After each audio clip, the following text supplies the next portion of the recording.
Boa noite, telespectador. Boa noite, telespectadora. Está no ar o TV Com Debate, que hoje vai abordar um assunto muito importante, que é a alimentação saudável.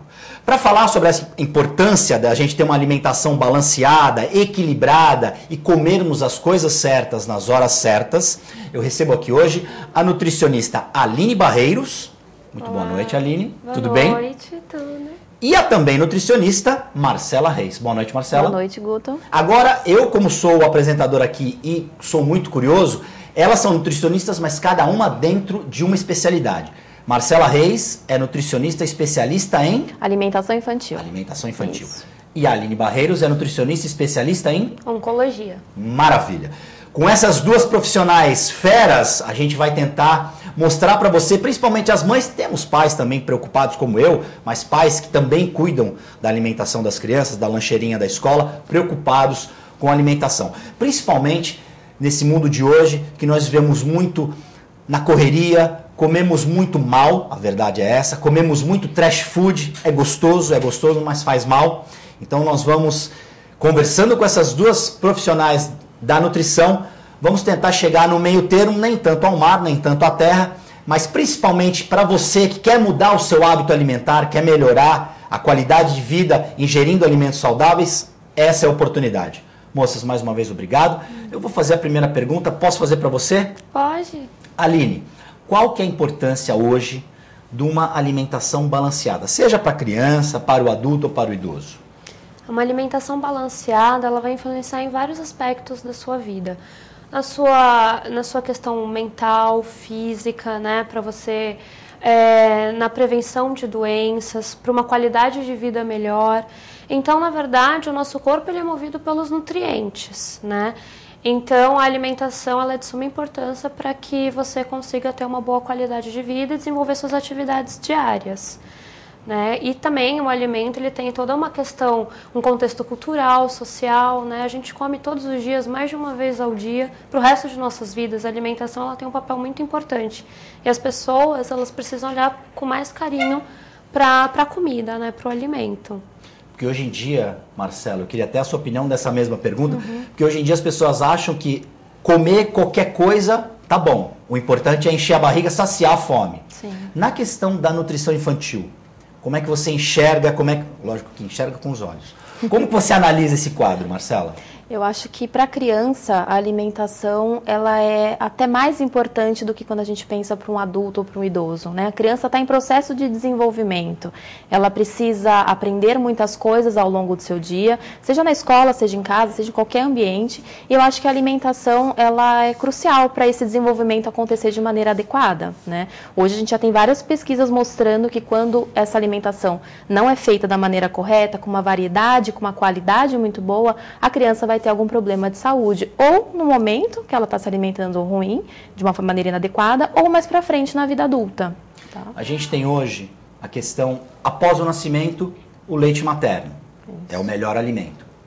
Falando agora das mães que não têm, por algum motivo, a condição de amamentar.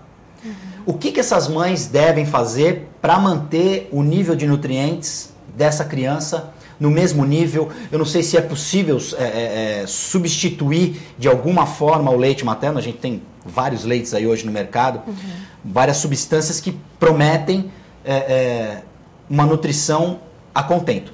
Como é que vocês analisam essa... Primeiro Marcela, depois Aline, pode ser? Como é que vocês analisam essa questão? É difícil a gente falar que tem algum substituto do leite materno, né? Porque ele é um produto, né? Um leite inigualável em termos de nutriente, né? De biodisponibilidade, que é a forma como o nosso organismo vai aproveitar os nutrientes que estão contidos nesse leite materno. E quando a mãe, por algum motivo, né? Olha, tem várias causas que pode acabar gerando o desmame precoce. Quando isso acontece, o que normalmente a gente orienta é que junto com o pediatra e com uma nutricionista, ache algum substituto razoável, normalmente são as fórmulas infantis. Tá? Hoje a gente tem uma grande variedade no mercado, mas tudo vai depender do que for melhor para a criança, e quem vai dizer isso vai ser a equipe pediatra mais nutricionista, que vai estar acompanhando esse caso. Aline, a importância também da parceria médico-pediatra e nutricionista nesses casos, né? Com certeza, a parceria ela é bem importante, né? O médico junto com o nutricionista, conversando a mesma língua, isso é importante, trabalhando juntos, em conjunto, né? Isso pensando em prol da criança, né? Isso é importante. Em relação ao combustível, é a comida. O que a gente come, a gente vai metabolizar e, como a Marcela colocou, isso vai servir também na questão da criança na infância para o desenvolvimento cerebral, corporal, ósseo. Sim. Qual seria... existe uma época para se deixar, por exemplo, de dar só leite? O leite materno, a recomendação é que seja, enquanto a criança, recomenda-se até 2 anos, mas no caso, já falando nessa questão, a criança não está mais mamando no peito. Até quando que ela pode só tomar o leite já com essas substâncias que existem no mercado? Ou é importante que a mãe faça um esforço e tente amamentar do peito? Até o 6º mês, o aleitamento materno exclusivo, né? E até o 6º mês a gente fala, por mais as mães que não estejam em condições de amamentar, a gente fala da exclusividade do leite, das fórmulas infantis. A partir disso começa a introdução alimentar. É claro, tem que olhar cada caso um caso, a individualidade daquela criança, mas a recomendação é até o 6º mês. E se no início, né, o aleitamento materno, principalmente para as mães de primeira viagem, é um pouco assustador, né? Por mais que se leia antes sobre, é ali no contato com a criança que surgem as dúvidas e chegam as dores, né? Então é importante ter um acompanhamento junto do pediatra da criança, até procurar uma nutricionista. Existem técnicas para facilitar essa questão do dar de mamar, né? Então é importante para aliviar as possibilidades de um desmame precoce. Né? Então existem algumas técnicas para auxiliar isso e investir o máximo que dá. Então, um exemplo, se as mães voltam a trabalhar e não vão ter a condição de estar ali, né, disponível para o bebê, muitas acabam, o desmame acaba acontecendo nessa hora, porque a frequência das mamadas no intervalo é maior, tem uma diminuição da quantidade produzida de leite.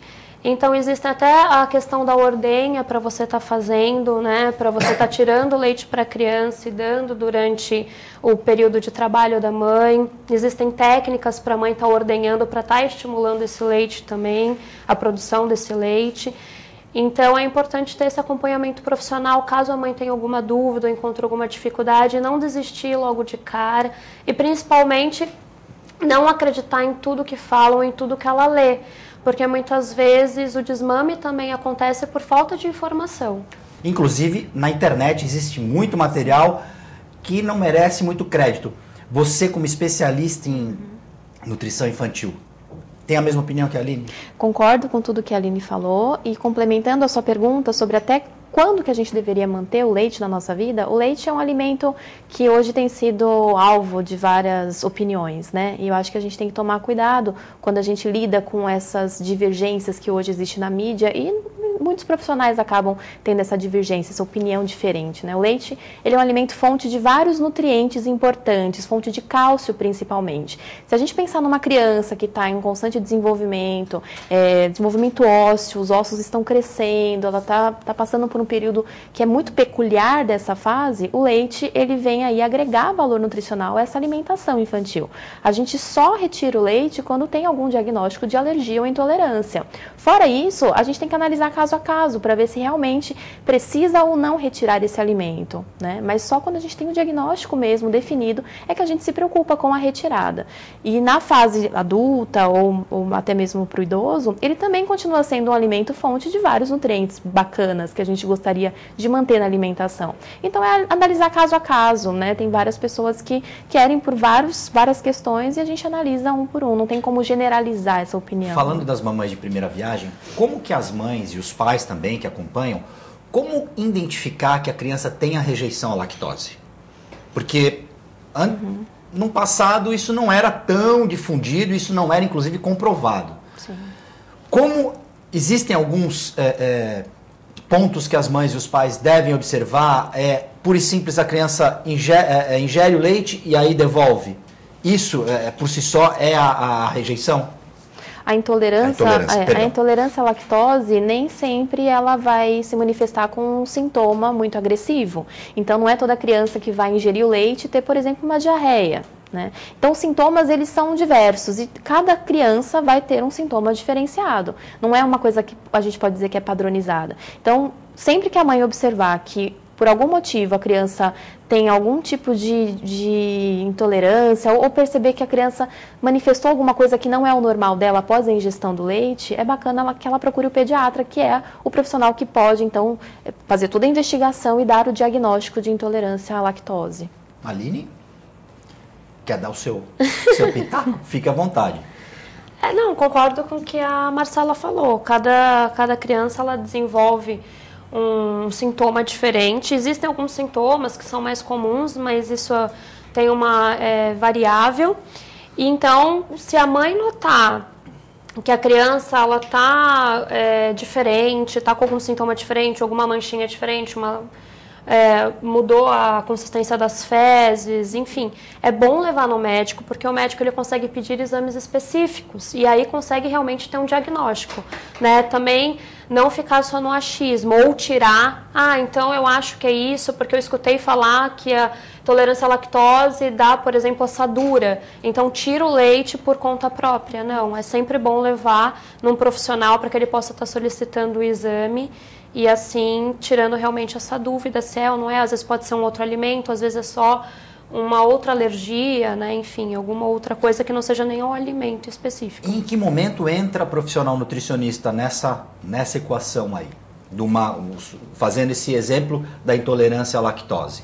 O médico já encaminha a mãe para vocês? Depende. Por exemplo, se a criança ela vem primeiro para nós não podemos dar diagnóstico. Então, a gente, por mais que a gente desconfie, né, através de algum exame ou de algum sintoma, a gente encaminha para o pediatra da criança e pede para ele pedir esse exame específico e ele vai dar o diagnóstico. A partir daí é um trabalho em conjunto, né? Se realmente foi diagnosticado uma alergia à proteína do leite, uma intolerância à lactose, junto conosco, a gente vai fazer adaptação na dieta dessa criança. Se ela estiver só com leite, a gente adapta o leite. Se já estiver na fase de introdução alimentar, a gente adapta também os alimentos, enfim, em conjunto com o médico. Mas quem dá o diagnóstico é ele. Então, se a gente desconfia, manda para ele, né? Ou se passa primeiro com ele dá o diagnóstico, ele pode encaminhar para nós, para a gente dar continuidade ao tratamento através da alimentação. Marcelo? E é importante esse encaminhamento acontecer, porque as mães, principalmente as mães de primeira viagem, elas desconhecem como manter uma alimentação saudável sem o leite, porque desde sempre foi construído na nossa cultura que o leite é um dos alimentos principais, né? Um dos mais importantes. Então a mãe fica um pouco perdida. Então, quando ela não tem o amparo de uma nutricionista ali para orientar essa alimentação da criança, ela vai acabar introduzindo coisas que talvez não sejam tão benéficas. Então é importante que o pediatra tenha essa parceria com nutricionistas de diversas áreas, diversas especialidades, para conseguir encaminhar essa mãe para ela não se sentir perdida e acabar não cometendo nenhum erro grave na alimentação da criança. Lembrando a você, telespectador, que hoje nós temos o projeto Caricaturando aqui com Marcelo Paiva, o nosso caricaturista, que já está trabalhando, fazendo aqui a caricatura das nossas convidadas. Moças, passado esse primeiro momento da alimentação do bebê, a questão da introdução dos alimentos sólidos, existe uma idade específica para a mãe começar a introduzir esse tipo de alimentação? É o dentinho que começa a nascer? Existe isso ou cada caso é um caso? Existe um consenso que aos 6 meses o aleitamento materno deixa de ser exclusivo e passa então a ter a necessidade de inserir outros alimentos sólidos na vida dessa criança. Eu acho que os pediatras, eles normalmente são eles que analisam, eles que acabam liberando muitas vezes para a gente orientar a alimentação complementar, mas essa liberação se dá principalmente por algumas coisas que a criança apresenta, como por exemplo, sustentar a cabeça. Então a criança ela tem que se manter pelo menos sentadinha e com uma boa sustentação de cabeça para que a gente possa iniciar com segurança a alimentação complementar com alimentos sólidos, senão a gente tem risco de aspiração do alimento, né? Então a gente normalmente sempre trabalha em conjunto com o pediatra para que ele possa sinalizar se está tudo certo, se aquela criança teve um desenvolvimento adequado ou se ela tem um atraso no desenvolvimento e consequentemente a gente vai ter que postergar um pouco o início da alimentação complementar. Na tua especialidade, você é nutricionista e trabalha na oncologia. Isso. Como é que é a alimentação de quem está passando, você trabalha com pacientes internados e pacientes que estão fazendo a químio ou a rádio também em casa? Sim. Como é que é fazer a dieta dessas pessoas? Elas não podem comer determinados alimentos, elas podem comer todos os alimentos? Como é que funciona isso? Depende muito do tipo de câncer, o estágio desse tumor também, né? Então, a localização, os sintomas, o tipo de quimioterapia, o tipo de tratamento, não necessariamente a quimioterapia, tudo isso influencia no tipo de alimento, a consistência que a gente vai modificar na alimentação. Mas não tem uma regra. É cada câncer, cada indivíduo, um indivíduo. Eu me baseio muito nos sintomas também e no protocolo de tratamento que aquele paciente ele tá usando, né? Existem protocolos nos quais você tem que retirar, sim, alguns alimentos, outros seriam interessantes você acrescentar, mas isso depende, né? Porque muitas vezes tem interação, droga-nutriente, né? Então, até pela excreção mesmo da droga, então às vezes você tem que se privar de alguns alimentos para conseguir excretar a droga, né? Então acaba interferindo, sim, mas não tem um protocolo específico, depende. Agora eu vou fazer uma pergunta de pai. Carne de porco, pode dar, não pode dar, tem que esperar uma determinada idade, não devo comer carne de porco, eu inclusive adulto, isso é tabu, tem algumas religiões que não se come a carne de porco por uma série de coisas. Como é que funciona isso para vocês nutricionistas? A carne de porco pode ser consumida com parcimônia ou deve ser evitada? A carne de porco, ela pode ser consumida, né? Mas não é uma questão, tem que respeitar essa questão cultural, que nem você comentou, mas ela pode ser consumida. O bacana é você variar, né? Então você tem uma variedade ali de alimentos das carnes, né? Carne vermelha, de frango, de peixe, a carne de porco, não teria problema algum. A única recomendação é não comer em excesso. Todo dia comer carne de porco. Isso, mas não há problema algum consumir a carne de porco. Aí já posso... Quer completar, Marcela, por favor? Sim, sempre se atentar ao modo de preparo. Sim. A carne de porco nunca pode ser mal passada, né? Então tem que ter a certeza que aquela carne ela teve um cozimento por completo, que ela foi completamente, se for grelhada, se for assada, ela tem que estar totalmente cozida para a gente eliminar o risco de algum tipo de contaminação. Agora vem a pergunta do curioso. Salsicha, embutido, não é aquele alimento que deve ser consumido com prioridade. Pode ser o cachorro quente, uma vez por semana e tal. Na questão do cozimento, quanto tempo a salsicha deve ser mantida no fogo para que ela seja, para que faça todo o processo ali, para que ela esteja cozida devidamente e pronta para ingestão? O ideal é que não se consuma a salsicha, né? Ela é um embutido, ali a gente tem não só as partes nobres das carnes, a gente tem ossos, a gente tem articulações, a gente tem tudo aquilo que não foi aproveitado no animal para outras coisas e acaba sendo utilizado no embutido. Fora isso, para poder desmanchar esse tipo de partes dos animais, os ossos, as articulações, são usados muitas substâncias químicas, muitos aditivos. Então, ela tem bastante conservante, bastante substâncias químicas associadas, muito corante. Então, assim, é um alimento que a gente não indica nunca. Mas, quem gosta de consumir esporadicamente, é lógico que a gente tem que respeitar também essa questão do gosto de cada um, apesar de não ser algo indicado, mas o cozimento dela gira em torno aí de 5 minutos, né? É o tempo padrão, normalmente, que a gente deixa. Tanto no fogão normal quanto no micro-ondas? Ou tem alguma diferença? Micro-ondas talvez seja um pouco mais rápido, tudo vai depender da potência que está sendo utilizada no micro-ondas, né? Normalmente a gente não se dá conta, mas tem um botãozinho lá que se chama potência. Se tiver mais baixo, mais tempo de cozimento, se tiver mais alto, menos tempo de cozimento. No visual, a gente tem como identificar se a salsicha já está cozida devidamente? Ela tem que abrir, ela pode ficar fechadinha, bonitinha? Ela costuma ficar fechada, no visual nem tanto. Normalmente a gente vai com o próprio garfo para a gente sentir a textura, né? Ela não pode estar congelada, ela tem que estar totalmente fácil de a gente penetrar o garfo ali dentro, não pode conferir nenhuma resistência, mas 5 minutos na fervura já é o suficiente para ela estar cozida, apesar de não ser um alimento que a gente recomenda. Aline, alimentos cancerígenos. Existem alimentos cancerígenos?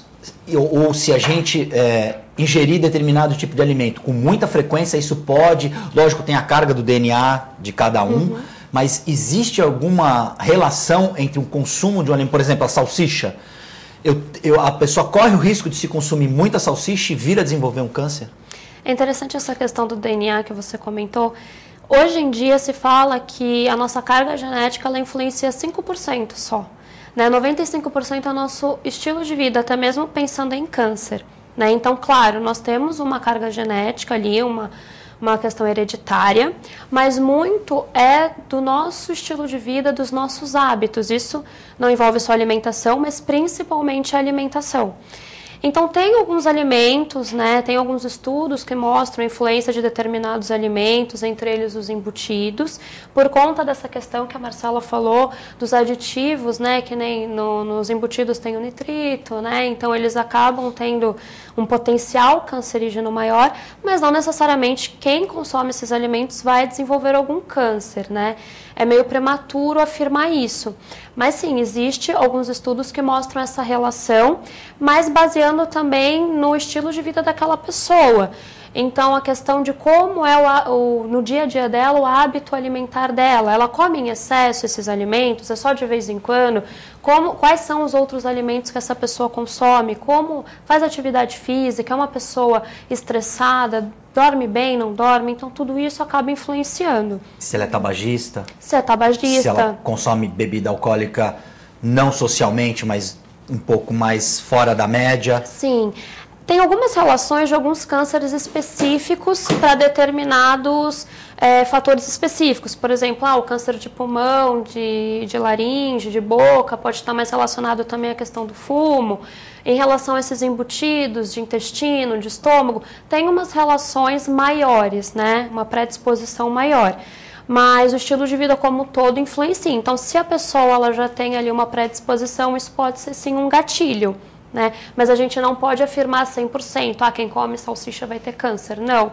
Mas os estudos mostram que esses alimentos eles têm uma predisposição maior, ainda mais se a pessoa come em excesso, aliado a um estilo de vida não muito bacana. Então não tem um fator preponderante, vai ser sempre um conjunto que vai determinar, e o interessante também para as mães, para as pessoas que estão nos assistindo, que não é uma coisa imediata, é cumulativo, né? Sim. Então a pessoa está pensando, eu como hoje, não aconteceu nada mês, mas quando vem a doença, ou o problema, não necessariamente o câncer, mas existem outros problemas de saúde que são causados pela má alimentação, é aí que o problema se apresenta. E na maioria dos casos, vocês têm que apagar um incêndio. A nutricionista tem que apagar um incêndio. É interessante isso que você comentou, porque muitas vezes as pessoas elas não relacionam alguma doença, algum problema atual com a alimentação, e às vezes uma alimentação que aconteceu lá na infância. Né? Então elas não relacionam, elas acham que é algo momentâneo. E por isso às vezes não se dá tanto valor em se alimentar saudável, ter uma vida, né, pensando em alimentos, uma vida mais regrada, um estilo de vida mais saudável. Tem uma questão na nossa área que se chama programação metabólica. Talvez algumas pessoas em casa já tenham ouvido falar dos primeiros 1000 dias da criança. Mas se não, o que é essa programação metabólica? Desde a concepção, desde a barriga da mãe até os 2 primeiros anos da criança, que seria uma das fases mais importantes de desenvolvimento, e que o que se faz naquele momento, naquela situação crítica e específica do desenvolvimento, nesse período de 1000 dias, tem efeito positivo ou negativo, mas efeito duradouro ao longo da vida, ou seja, algo que aconteceu ali na introdução alimentar vai interferir na adolescência e na fase adulta. Então, por isso que os 2 primeiros anos, eles são um pouquinho críticos, a gente pega mais um pouquinho no pé, não dá açúcar até pelo menos os 2 anos, porque determinados alimentos podem ter efeito positivo, mas outros podem ter efeitos muito negativos no desenvolvimento de alguma doença, de alguma particularidade, pensando em saúde. Então, existe essa questão da programação metabólica, sim, né? Esses alimentos, eles influenciam. E aí a criança vai, comendo antes, ela vai querer esse alimento até Sim. Sempre. Os estudos, concordo completamente com o que a Aline falou, os estudos têm mostrado que quando existe o desmame precoce e uma alimentação errada, né, então a mãe insere os alimentos de maneira inadequada, muitos produtos industrializados, a criança tende a sempre preferir alimentos mais ricos em gorduras, mais calóricos, e isso vai se perpetuar aí ao longo da vida, e isso vai acabar gerando então um gatilho, aumentando o risco de desenvolver doenças crônicas como diabetes, hipertensão, obesidade, problemas hormonais, o hipotireoidismo, por exemplo. Então, tudo que é feito durante esses primeiros 1000 dias da criança, intrauterino, e depois até os 2 anos, ele vai formar hábito alimentar. Então, a gente sempre fala, a criança, ela precisa ser moldada nesse início de vida, porque é ali que forma o hábito alimentar. Se a gente não forma esse hábito alimentar de uma maneira adequada, isso vai se refletir lá na vida adulta dessa criança, um futuro obeso, talvez, ou alguma pessoa que vai ter algum problema grave de saúde, e normalmente as doenças crônicas são para a vida, né? Então a gente sempre tenta conscientizar da importância dessa alimentação saudável na infância, priorizando ali a idade adulta para que ela seja uma pessoa com uma qualidade de vida adequada. Muito bem. TV Com Debate vai fazer um rápido break, nós voltamos em instantes.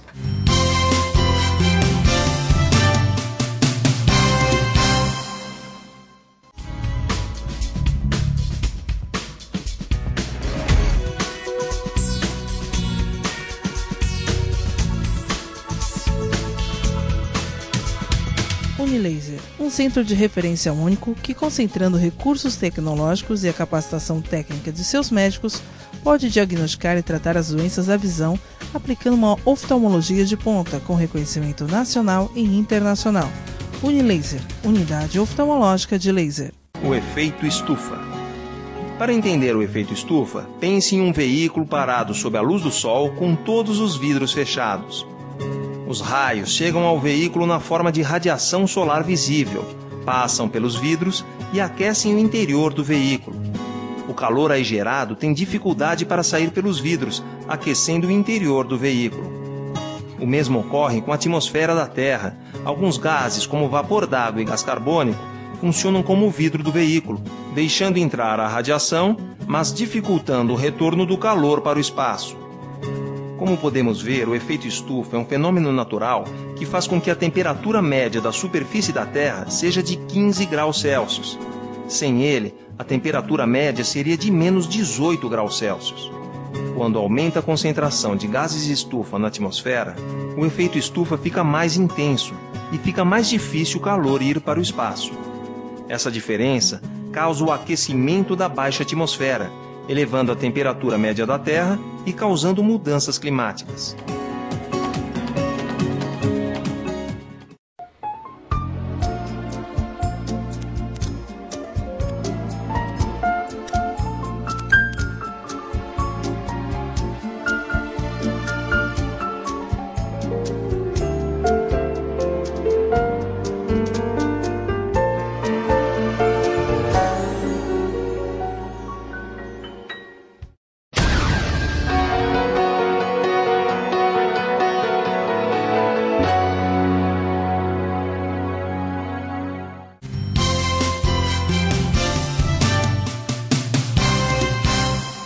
TV Com Debate já está de volta. Hoje nós estamos falando sobre a importância de uma alimentação balanceada para a criança, para o adulto e para o idoso.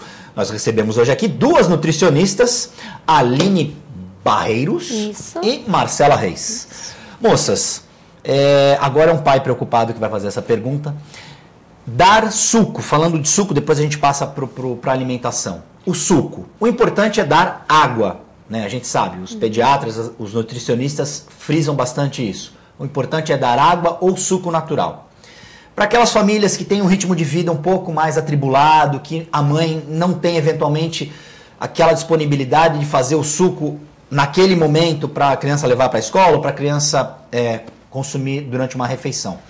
Existem sucos no mercado hoje, sucos de caixinha, que podem ser dados sem essa preocupação?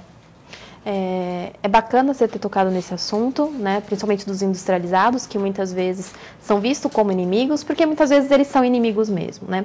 Eu acho que o primeiro ponto quando a gente fala de suco é a questão da organização familiar, né? A primeira opção sempre é aquilo que a gente faz em casa, que a gente pega a fruta, espreme a fruta ou bate a fruta e faz o suco para a criança.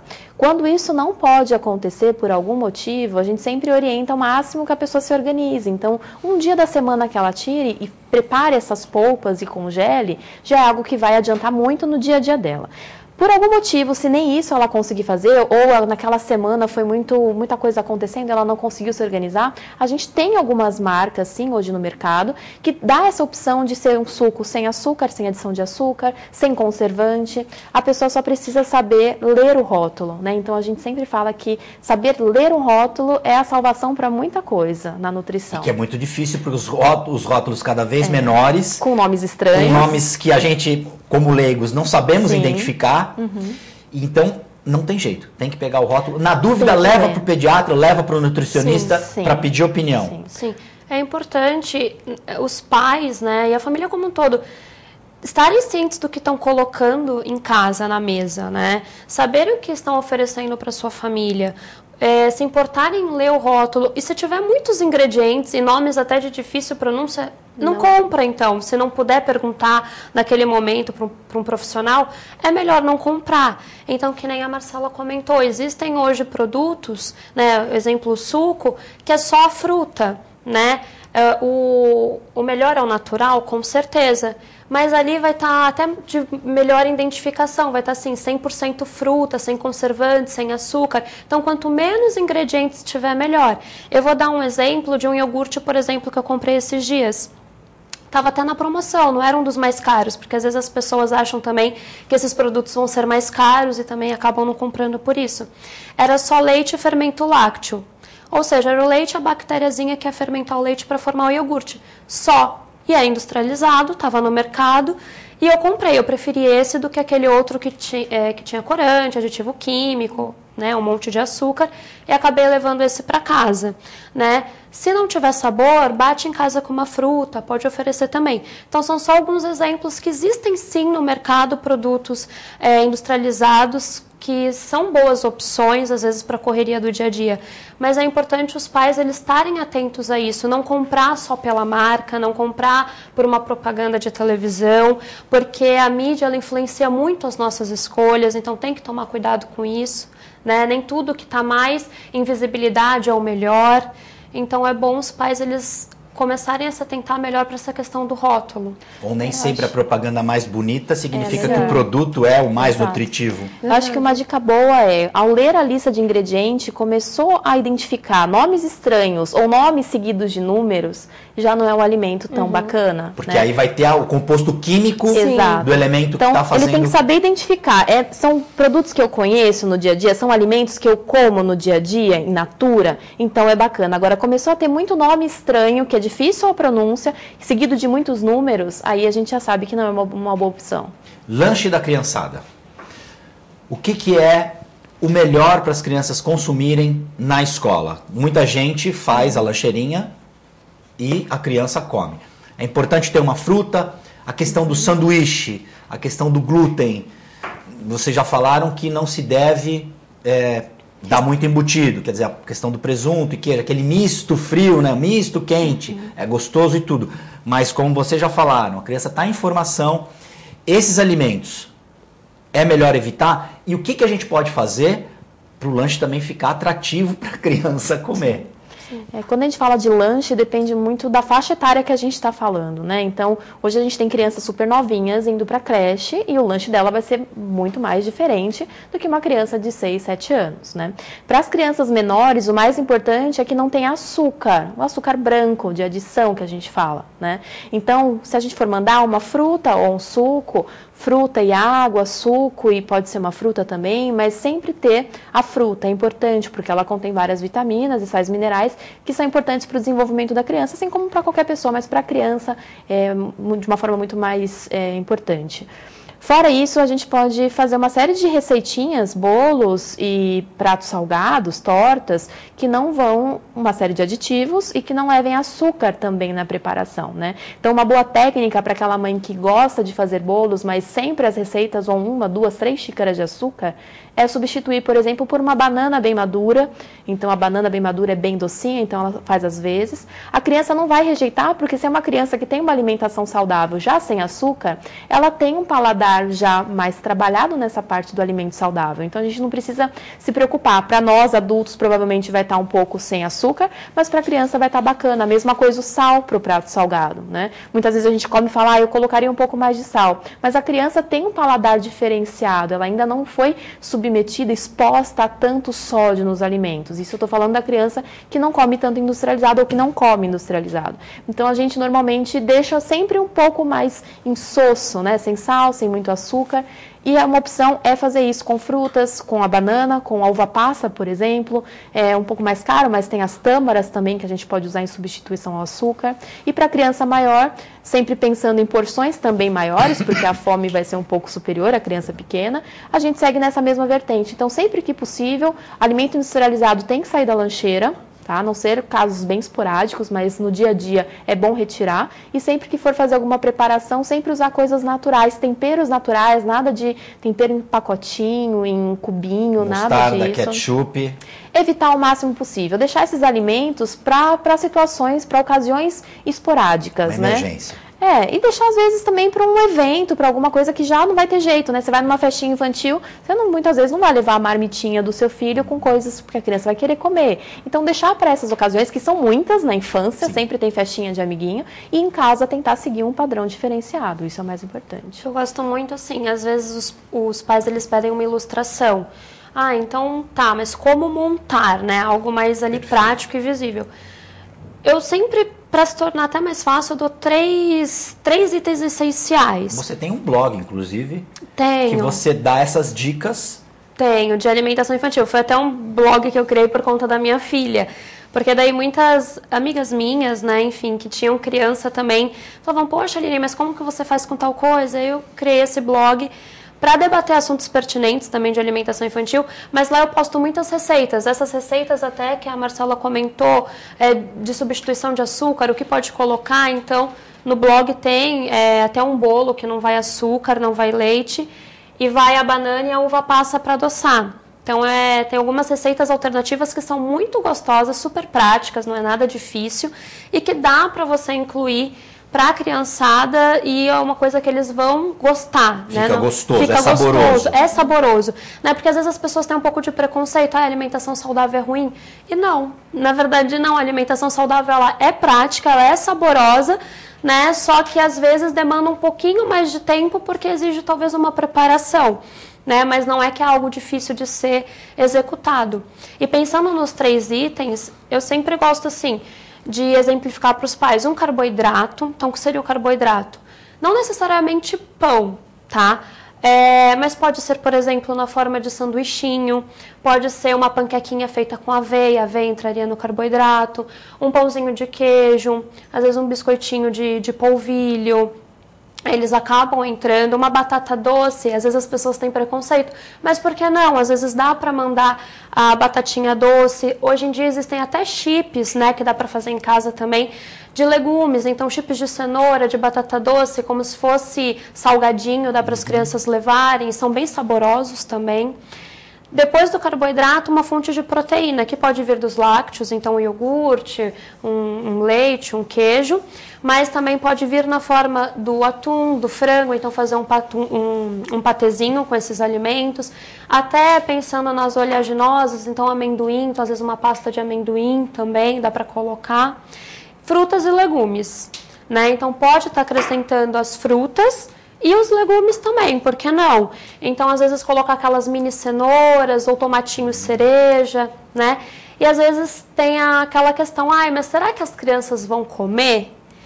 Aí eu sempre falo, depende. Depende do que tem em casa. Se a lancheira for uma extensão da alimentação da família, é normal para a criança. Ela vai olhar para aquela lancheira e vai comer. É algo do dia a dia, né? Agora, se os pais não têm esse estilo de alimentação, em casa a criança come completamente diferente e só a lancheira que é bonitinha, digamos assim, aí é mais difícil, porque a criança ela vai ficar atraída pelo lanche do amiguinho, pelo que tem na cantina. Então é importante que a lancheira também seja uma extensão da comida de casa, que os pais incentivem isso dando o exemplo, né? É importante. A criança, o mais importante, então, é a criança não ver que os pais estão comendo errado. Sim, a questão do exemplo, né, é sempre bacana. Pegando ainda o gancho da lancheira, tem muitos pais que falam assim, mas o meu filho não vai conseguir comer isso. Por exemplo, tomatinho cereja, eu acho que é o que causa mais espanto. Tomatinho cereja na lancheira? Como assim, né? E aí a gente sempre fala, se a gente quer que a criança aceite, ela precisa participar do processo. Esses dias eu até vi uma tirinha do Calvin falando, né, que se o pai fala come, que faz bem, é porque boa coisa não é. A criança tem essa visão justamente porque ela não participa do processo. Então, se ela vai para a cozinha, se ela conhece os alimentos, se ela ajuda no processo de compra, se ela ajuda a montar uma salada que seja, ou se ela ajuda ali a montar a própria lancheira, ela vai ter mais interesse, ela vai se sentir mais incluída no processo e vai ter interesse, pelo menos, de experimentar. Não que ela pode até não gostar, ela tem todo o direito, mas ela vai, pelo menos, dar a chance ao alimento, ela vai experimentar sempre que for possível. Então, para os pais que têm essa dificuldade, eu acho bacana colocar a criança na cozinha. Faz sujeira, mas como toda boa atividade e as coisas que são prazerosas na vida, a gente vai acabar fazendo um pouco de bagunça mesmo. Então, a criança precisa ter essa interação com o cozinhar, né? Com ir para a cozinha e preparar o seu próprio alimento. Isso faz toda a diferença. É importante também os pais, quando forem comprar os alimentos, a criança é muito curiosa. Os pais também, na medida do possível, explicar o motivo pelo qual, olha, a cenoura tem vitamina X. Isso faz bem para os olhos, né? Como os antigos faziam. O espinafre lembrava do Popeye, que tem o ferro. Essa associação lúdica acaba também ajudando? Com certeza. Eu acho que é sempre benéfico a explicação, né? Hoje as crianças vivem num mundo que é sim ou não, e elas não sabem o porquê que é sim ou porquê que é não. Então, você não gera seres pensantes, né? Não empodera a criança de saber o porquê que ela tem que consumir aquilo e porquê que a salsicha talvez não seja uma boa pedida para ela. Conversar. A criança tem um senso crítico incrível e é uma percepção muito boa. E a gente não explora isso na parte da alimentação. A gente coloca ela numa série de cursos, uma série de atividades, mas quando chega na parte da comida, a gente subestima a criança. E ela sabe, ela tem discernimento. Então, sempre conversar, levar ao supermercado e talvez mostrar para ela, olha, vê se você vê a diferença entre esses dois, o que você acha que nesse alimento tem, que naquele não tem, por que a mamãe te manda, o papai te manda comer esse e não comer aquele, por que sempre tem esse no seu prato e não aquele que você está pedindo. Então, fazer essas associações é importante para a criança ter um senso crítico e isso ela vai levar para a vida. Isso educativo. Isso que a Marcela falou é bem interessante porque os pais eles não encaram o alimento como uma ferramenta de educação. E o alimento ele é uma forte ferramenta de educação, né? Às vezes, nós, como pais, nos preocupamos em educar nossos filhos em vários aspectos. E a comida é deixada de lado, o alimento é deixado de lado, é secundário, não é algo importante. Então, é importante os pais educarem, darem o exemplo. Vai exigir paciência? Vai. Persistência? Vai. Né? Existem até fases da criança que não são tão fáceis assim. A fase pré-escolar é um pouco mais chatinha, às vezes a criança comia antes, não quer mais comer, mas é necessário persistência, né? Para ter bons resultados lá na frente. Então, levar assim no mercado, apresentar a cenoura, né? Mostrar que, por exemplo, a carne que a criança come vem, por exemplo, da galinha, né? Vem do frango, vem do boi, não que é algo do pacotinho industrializado. Então, as crianças elas precisam ter essa percepção de onde vem o que elas estão comendo, por que elas estão comendo, até para elas aceitarem melhor, né? Então, botar para cozinhar junto, que nem ela comentou, às vezes até tornar algo mais atrativo. Então, se tiver a possibilidade, comprar forminha, fazer em formato de bichinho, de coração, de estrelinha, tornar aqueles alimentos mais atrativos também, dependendo da idade da criança, para ela estar consumindo. Refrigerante. Quer falar? Fale, Marcela. Eu sei que você pode falar, pode completar, por favor. Quando o assunto é alimentação infantil, não tem como, né? Muitas crianças, eu ia comentar que muitas crianças gostam dos industrializados. Então, hoje, eu tenho muitos pacientes que adoram nuggets. E as mães falam, eu não sei o que fazer, porque ele pede todo dia. Só então, come. Só come isso. Então é arroz, feijão, uma folhinha de alface para dizer que comeu e um nuggets. E sempre tem lá o da caixinha, né? O congelado. E acaba, hoje em dia a gente não precisa mais fritar, mas sempre tem lá o que não é o melhor, que é o industrializado. E a gente sempre tem técnicas para melhorar isso. Então, não é porque é um nuggets que não pode ser saudável. Tem nuggets caseiro, assim como tem um hambúrguer caseiro. Então, hoje em dia, as mães se sentem muito mais eficientes, né, no cuidar da criança, porque elas estão procurando muito mais ficar antenadas com essas tendências. Então, por que não fazer um nuggets em casa? Porque sempre eu preciso comprar algo pronto. O meu filho adora hambúrguer, para que eu vou sempre levar ele naquela lanchonete para comer o hambúrguer? Se eu posso fazer em casa, e ele participa do processo e ainda aprende com isso. Então, hoje a gente sempre fala para mães e pais, sempre na medida do possível, fazer as coisas em casa. As famosas tranqueiras, elas podem ficar mais saudáveis para o consumo esporádico, né? Horário de alimentação é importante? Criar essa disciplina com a criança. E também para os adultos é importante ter os horários definidos para se alimentar? Eu diria assim, para as crianças mais do que para os adultos, referente aos horários, mas isso é para tudo, né? Você está formando ali uma questão de rotina e isso passa até mais segurança para a criança, né? Então, essa questão dos horários é importante para a formação educacional mesmo daquela criança, né? Mas é claro que existem as exceções, né? Os pais também eles não precisam ficar tão fissurados, às vezes tem uma festa, tem um jantar. Mas no dia a dia, para a criança até se sentir mais segura, é importante essa questão dos horários.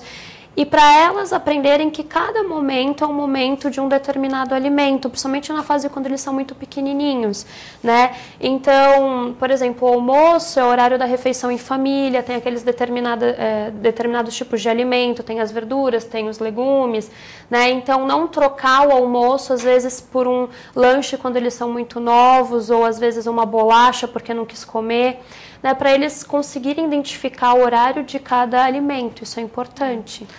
Complementando a fala da Aline, cheia de razão, não vou discordar em nada, mas o mais importante é que às vezes os pais, por saberem que tem que ter essa rotina alimentar, muitas vezes eles forçam a criança a comer o alimento naquele determinado momento. Tem fases da vida, do desenvolvimento da criança, que ela tende a rejeitar mais a refeição, né? Então, os menorzinhos, normalmente, eles tendem a rejeitar porque eles estão descobrindo o mundo. Tudo é mais interessante do que sentar na mesa e comer. E, às vezes, os pais forçam. E esse terrorismo não é bem-vindo para a criança. Então, também a gente tem que ter o bom senso de saber que, olha, está no horário, ele aceitou 2 colheres e foi só. Eu tentei, lógico, eu não tentei uma vez e falei, pronto, ele não aceitou. Eu tentei, insisti algumas vezes, mas não ser invasivo, né? Essa invasão no corpo da criança é ruim para o desenvolvimento. Não dá. Abrir a boca fazer chantagem também não é bacana. Então, essa chantagem de, olha, se você não comer, você não vai ter tal coisa. Isso é uma coisa que muitos pais fazem. Mas para o desenvolvimento da criança, isso não é bacana. Nem a chantagem, nem forçar a barra para ela comer, né? A gente tem que aprender a identificar que, às vezes, aquelas 2 colheres de sopa naquela refeição foi o suficiente para a criança.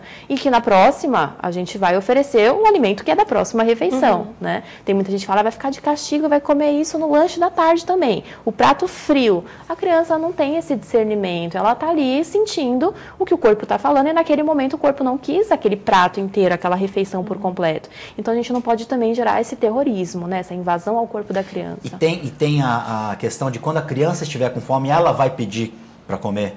Quando ela quiser comer, ela vai pedir para comer. Tem que respeitar isso também? Tem em parte. Né? Muitas crianças, se você não lembrar ou não dar uma leve insistida ali, né? Falar, olha, vem, vamos tentar comer, ela vai ficar sem comer. Principalmente na fase que a criança está descobrindo o mundo. Então, é importante ter a rotina, lembrar dos horários, mas caso a criança não aceite aquilo que você colocou, porque você colocou aquela quantidade baseado na sua percepção do que é a quantidade para a criança, não necessariamente é o que ela precisa de fato. Você não pode insistir. Então, oferece, a partir do momento que ela rejeitou, tenta mais um pouquinho, mas sem abrir a boca e colocar a colher ou o garfo dentro da boca da criança. Sem nenhum tipo de violência. Exatamente. Então, insistir pelo menos umas 10 vezes, tentar oferecer, a criança continua rejeitando, ok, chegou na hora de parar a insistência e respeitar, então, a vontade da criança. Mas sempre tem que ter os horários, porque senão a criança muitas vezes esquece de comer, né? Tá brincando e esquece, passam 4, 5, 6 horas sem comer e isso também não é bacana. Tem que comer sempre à mesa?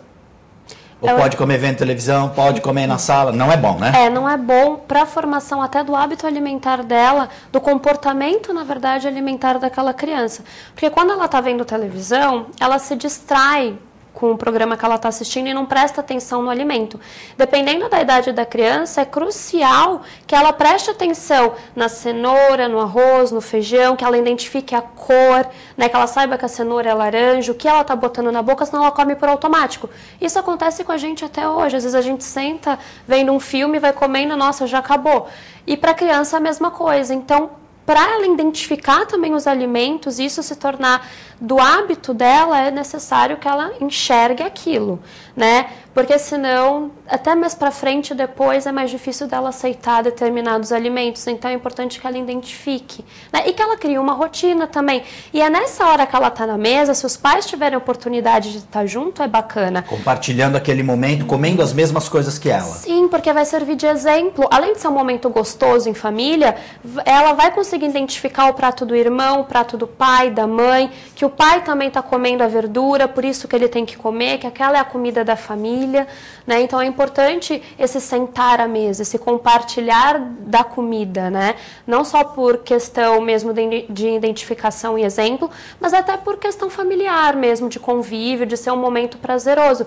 Não ter esse terrorismo nutricional. É importante os pais se atentarem para a alimentação da criança, então dar os alimentos saudáveis, que nem a gente está conversando, mas também não ficar tão fissurado ao ponto de ter um terrorismo, de você botar de castigo ou de você oferecer recompensa, porque as crianças elas começam a fazer essa associação também.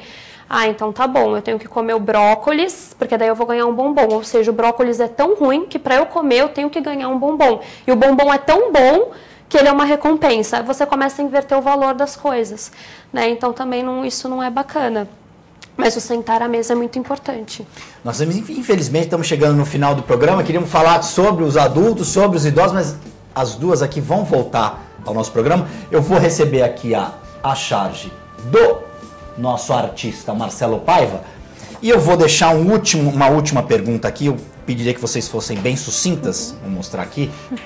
O refrigerante, moças. Ai, que legal. Aí vocês vão ter que... Reale vai dar um zoom aqui.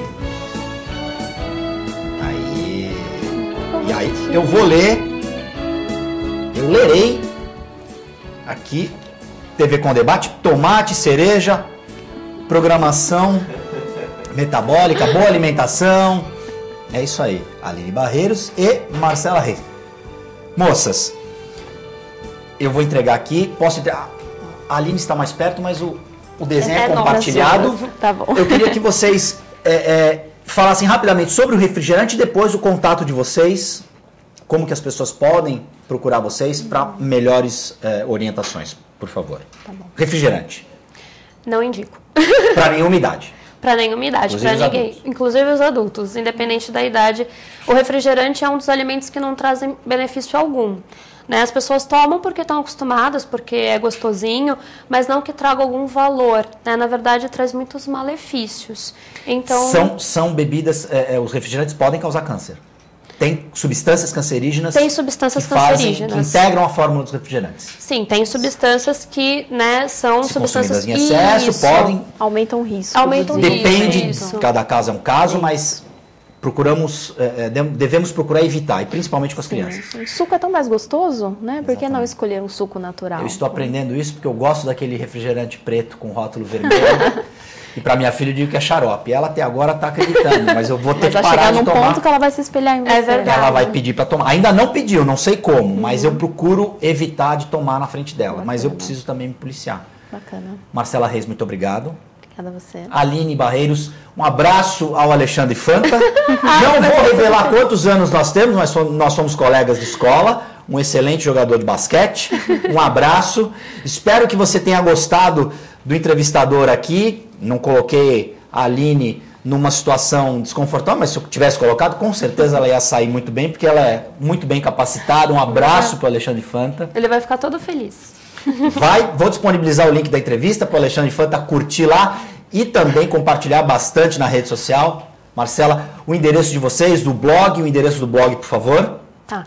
O blog é ficadicadanalu.blogspot.com.br. Né? Nós duas atendemos no canal 5, no Almirante Cochrane 187, no Espaço Ser Vivo. O meu e-mail para contato é aline.coutomorais, tudo junto, @gmail.com. E Aline sem Y? Aline simples, com I e um N só. Isso. Marcela Reis? Eu tenho uma fanpage no Facebook chamada Nutrinho SP, e onde eu falo sobre temas também super pertinentes, principalmente temas da moda, que relacionam aí a alimentação infantil. E meu contato é Marcela, com 2 L's, Reis, @nutrinhosp.com.br. Tudo junto? Tem ponto em algum momento? Tudo junto. Maravilha. Vamos aqui já nos comprometer a fazer novas pautas para falar da educação alimentar dos adultos e dos idosos, porque hoje só as crianças é que tomaram conta aqui da pauta do nosso programa. Espero que o programa tenha sido muito nutritivo e que vocês tenham se alimentado de boas informações. TV com Debate fica por aqui, nós voltamos na próxima edição.